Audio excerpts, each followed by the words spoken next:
Esse seminário se propõe a inovar e tentar discutir de maneira bastante ampla os principais temas de política energética no Brasil. Você tem os industriais colocando a seguinte questão: a transição ela tem que ser dirigida por mecanismos de mercado. Então, Rogério Manso, você acabou de participar de uma mesa onde foi colocado pelo professor Edmar e o professor Luciano o mercado dos combustíveis, a transição necessária.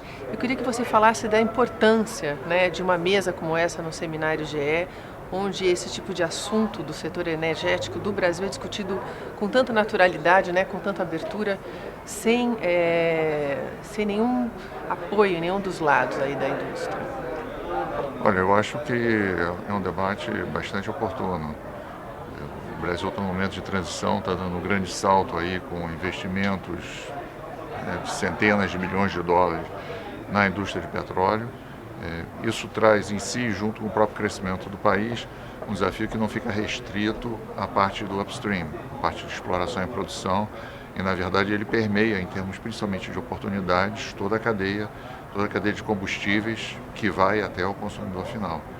Então, a discussão com os diversos agentes do setor, sejam eles da academia, do setor privado, do setor público, ela é importante, porque ela coloca em evidência as principais questões e, de alguma maneira, busca contribuir, né, com algum tipo de percepção, algum tipo até de solução, opções de soluções para resolver as principais questões e buscar aí uma otimização aí do resultado final dessa equação. Você colocou no final, você levantou esse contexto histórico do mercado de combustíveis. A gente sentiu que na plateia algumas pessoas até se emocionaram, né? Eu acho que antes da gente fechar um novo modelo, ter realmente uma proposta, né, dessa transação, desse formato de transação, é muito importante resgatar esse contexto histórico do mercado de combustíveis. Queria que você fizesse uma sinopse, mais ou menos dessa, já que você tem uma trajetória tão importante nessa indústria. Eu acho que de uma maneira geral, os que viveram aí as décadas de 70, 80, 90 e estão vivendo o momento atual, é preciso resgatar um pouco a mudança importante que houve de modelo, desde um modelo extremamente centralizado até um modelo mais aberto. E basicamente o chamado que eu fiz foi da gente entender de que houve uma transição. Você passou de um sistema de preços tabelados, preços únicos no país, fretes tabelados, uma série realmente de engessamentos para um setor mais livre, mais condizente com todo esse dinamismo que a economia brasileira tem hoje.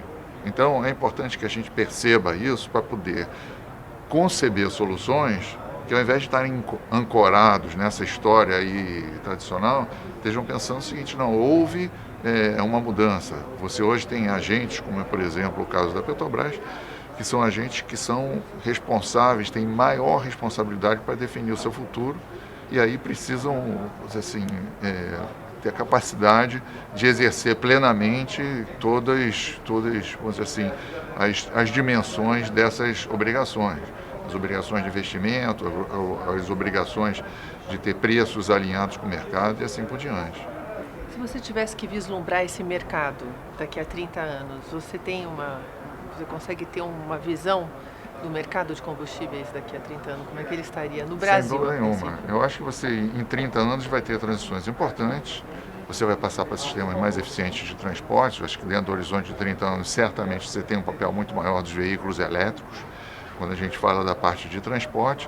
Mas tem uma outra vertente que é pouco percebida ainda, que é a entrada da biotecnologia, né? Companhias como a companhia com a qual eu trabalho, a Solazyme, que está desenvolvendo fermentação através de microalgas, utiliza o açúcar, tem capacidade de produzir diesel de característica avançada, totalmente drop-in, combustíveis de aviação, produtos químicos sofisticados. Então vai ser um sistema onde você vai conviver na região de mobilidade com principalmente essa entrada do veículo elétrico e uma competição muito grande e certamente uma substituição numa dimensão que poucos conseguem perceber hoje dos agentes fósseis por agentes produzidos através de fontes renováveis com diversas novas tecnologias. Você acabou de assistir essa mesa do professor Bom Tempo exatamente falando sobre os dilemas dessa oferta, né, dos biocombustíveis e dessa construção dessa nova indústria da biomassa. Que conclusão você tirou dentro das percepções, dessas pontuações dessas pessoas que estavam ali? Você quer colocar alguma coisa? Eu acho que a conclusão, assim, eu saio consolidando uma percepção que eu já tenho das iniciativas que estão sendo feitas aqui no Brasil. Então você tem os agentes privados que estão trazendo as novas tecnologias, sejam eles nacionais ou internacionais. Eles têm, por tudo que o Brasil representa em termos de bioenergia, um interesse em estar aqui, né, e utilizar essa base de primeira geração para desenvolver a segunda e a terceira geração. Você tem hoje os agentes governamentais, principalmente o BNDES, atuando fortemente para fazer polos, né, dessas novas tecnologias, e aí basicamente uma alimenta a outra. Você tem o açúcar celulose, que vai permitir você implementar outros tipos de produção, como por exemplo desses produtos mais sofisticados, a partir de uma base mais ampla de produção e quiçá até mais barata. Então existe uma convergência de ações que certamente, mas assim, tem hoje a capacidade, esse movimento continuando e tendo um apoio mais amplo da indústria, até dos agentes que já estão estabelecidos, as companhias dentro do setor petróleo. Quer dizer, você conseguindo alavancar isso, você tem condição de lidar, por isso que a gente conversou, que seria uma visão de 30 anos, você ter desenvolvido cadeias produtivas mais sofisticadas e realmente colocar o Brasil na ponta desse movimento, dessa nova tecnologia. Existe custo em usar os combustíveis fósseis e existem custos em não usar esses combustíveis fósseis. A primeira coisa é reconhecer esse trade-off. E aqui no reconhecimento não é simplesmente um reconhecimento científico, é um reconhecimento o quê? Um reconhecimento político. Acreditamos que podemos aprender com esse seminário para poder ensinar.